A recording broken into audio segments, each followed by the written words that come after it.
Halo semuanya, selamat datang di sesi explainer kita kali ini.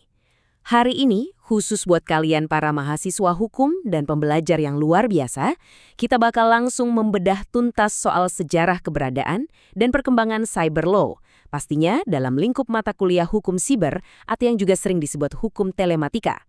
Kita akan menelusuri barang-barang dari mana sih asal-usul hukum ini di skala global sampai akhirnya mendarat dan berkembang pesat di Indonesia. Gak cuma itu, kita juga bakal mengkaji tajam teori-teori dari para sarjana hukum terkemuka. Yuk, langsung kita mulai. Di explainer ini, kita punya 5 agenda utama. Pertama, kita mulai dari pengantar hukum siber, lalu lanjut ke evolusi cyber law global, masuk ke sejarah cyber law di Indonesia, membedah kajian teori para ahli, dan terakhir pastinya ditutup dengan daftar pustaka serta evaluasi. Oke, kita masuk ke bagian pertama, pengantar hukum siber, mendefinisikan batas-batas digital. Nah, sebelum kita melacak jauh sejarahnya, pernah kepikiran nggak sih apa sebenarnya ruang siber itu dari kacamata hukum? Menurut pakar seperti Jonathan Cloud, hukum siber pada dasarnya adalah cabang ilmu hukum yang khusus lahir untuk mengatur perilaku di dunia maya. Ini mencakup penggunaan teknologi informasi, komunikasi digital, sampai sistem elektronik. Poin yang paling krusial di sini adalah bagaimana cyber law menjembatani prinsip-prinsip hukum konvensional kita ke realitas baru, di mana batas wilayah fisik atau teritorial itu udah nggak relevan lagi. Bayangin aja, sebuah kejahatan bisa terjadi dalam hitungan detik lintas benua tanpa pelakunya pernah menginjakkan kaki di negara korbannya. Lanjut ke bagian kedua, evolusi cyber law global, dari era Wild West hingga perjanjian internasional. Jadi, gimana sih dunia merespons fenomena tanpa batas tadi? Dulu, di masa-masa awal, internet itu ibarat era Wild West, benar-benar liar dan tanpa hukum yang jelas.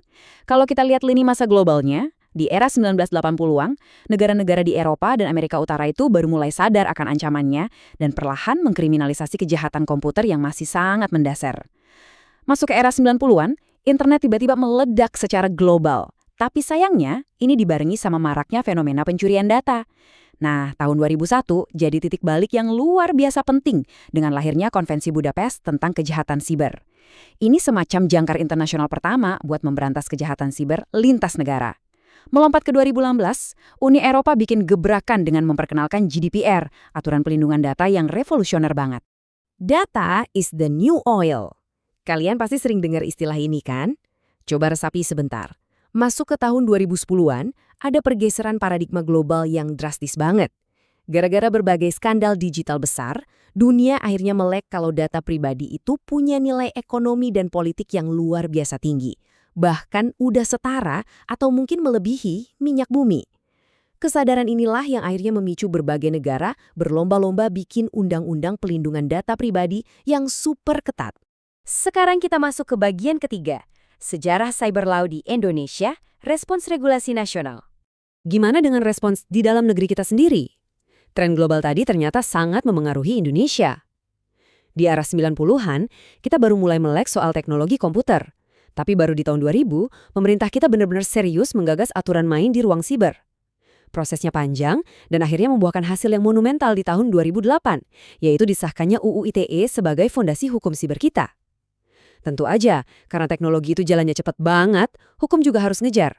Makanya regulasi kita beradaptasi lewat revisi di tahun 2016. Dan yang paling hangat, revisi kedua melalui Undang-Undang Nomor 1 Tahun 2024. Ini semua dilakukan buat menyeimbangkan antara kebebasan berekspresi dan pelindungan publik. Yang perlu kalian catat, hari ini hukum siber di Indonesia itu udah nggak cuma sekedar satu undang-undang yang berdiri sendiri ya. Ekosistem kita sekarang jauh lebih kompleks dan kokoh. UU ITE emang jadi fondasi utamanya, tapi sekarang kita punya backup yang luar biasa komprehensif lewat Undang-Undang Pelindungan Data Pribadi yang disahkan tahun 2022. Belum lagi dukungan dari KUHP baru tahun 2023. Gabungan dari ketiga pilar ini benar-benar nunjukin tingkat kedewasaan hukum kita dalam merespons realitas dunia maya. Lanjut ke bagian keempat, kajian teori para ahli, perspektif dari sarjana hukum Indonesia. Kalau kita bedah lebih dalam dari kacamata akademis, para sarjana hukum kita ternyata punya fokus teori yang tajam dan beragam.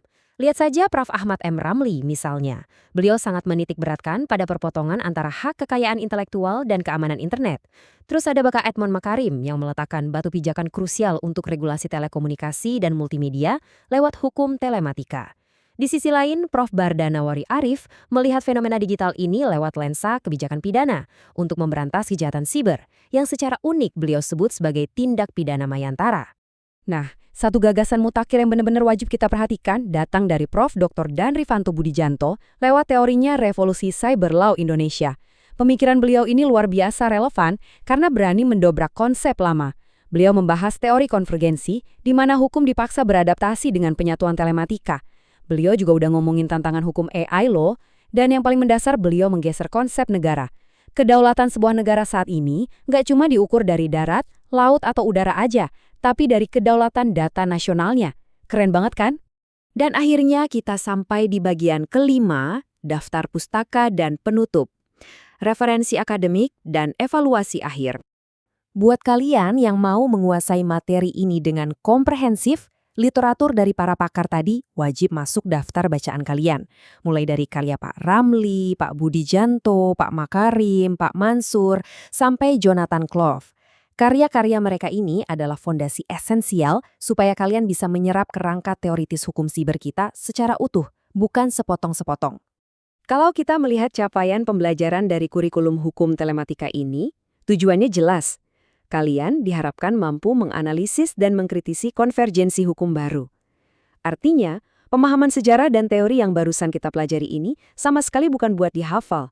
Justru, ini adalah modal kalian untuk memformulasikan solusi atas masalah regulasi digital masa kini yang makin kompleks.